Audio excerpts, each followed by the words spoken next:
reklam çekmek için böyle bir güzel bir manzaranı seçtik. Yani biz bunu evde de çekebilirdik. İstedik ki bu güzel manzaranı da göresiniz. Arkada yağan güzel qarı da göresiniz. Bizim kış ayında artık bu harranmış bizim may qaratkan balını da göresiniz. May qaratkan balı adeten bilirsiniz ki geç xarlayırdı. Bu il ise tez xarama başladı. Bu da sözsüz ki bizden aslı değil. Bu tərkibindeki qaratkanın az olmasına görədir. Yani ildən ilə değişebilir. Bilir. Müşterilerimiz bazen görürəm ki xarlı balı pesok balı kimi zənn edirlər. Yani ki biraz şübhəylə baxırlar. Ona göre istedim bu videonu çekeyim. Məlumatlandırayım ki balın xarlanması fruktozaya göre yok, glukozaya göre olur. Yani xarlanmış bal tərkibi glukoza ilə zəngindir. Xarlanmayan bal ise fruktoza ilə zəngindir. Yani buna göre bu değişilir. Onun için bala göre narahat olmak lazım değil. Misal için şabalık balımız var. Şabalık balımız xarlanmır. Bak bu bizim dağ cöke balıdır. Normalde dağ cöke balı birinci tez xarlanmalıydı. Bu il ise tersine olubdu. Dağ cöke balı biraz geç xarladı. Ama ki qaratkan balı tez xarladı. Yine deyirəm bu bizden aslı değil.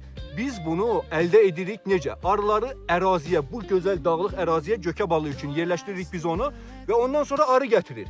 Biz bunun tərkibini sözsüz ki hansı çiçeklerden daha çok elde ettiğini biz onu göre bilmirik. Bize düşen arıdan elde ettiğimiz temiz məhsulu size satış etmektir. Bak, deməli Rəşad, bunu çək yaxından. Bu ağ baldır bizim.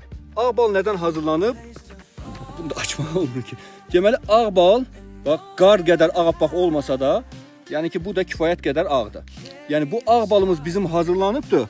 Bu dağ cöke balından, bak bu baldan hazırlanıb. Bu baldan, bak bu ağ krem balı eyni bir şeydir. Heç bir aralarında fərqi yoxdur keyfiyyətində. Tam təbii, ikisi de tam natural. Yani buna renk verecek, dad verecek bir maddeler biz hiçbir şeyi biz katmamışız. Sadece olarak bu krem vəziyyətində bunu getirmişik ki daha güzel, daha hoşa gəlimli, uşaqlar bunu istifade etmesi için, həmçinin bal yemeyen büyükler belə istifade etmesi için yani biz bunu bu cür vəziyyətə salmışıq. Bunu da bilenler bilir ki xüsusi öz mikseri var, aparatı var, 8-10 gün ərzində hazırlanır. İndi hal-hazırda elimizde yoktu. İnşallah bir haftadan yeniden olacak. Aparata vermişik, bir haftadan yeni olacak. Bak yine deyirəm, bu bal hazırlanır, gelir bu vəziyyətə. Eğer siz bu cür balı xoşlayırsınızsa, bu cür balı yiyebilirsinizsə, beğenirsinizsə, yani buna ehtiyac yoktur. Eğer balı yemeyen ailede bir neferiniz varsa onun için xüsusi bak bu ağ krem balı alın.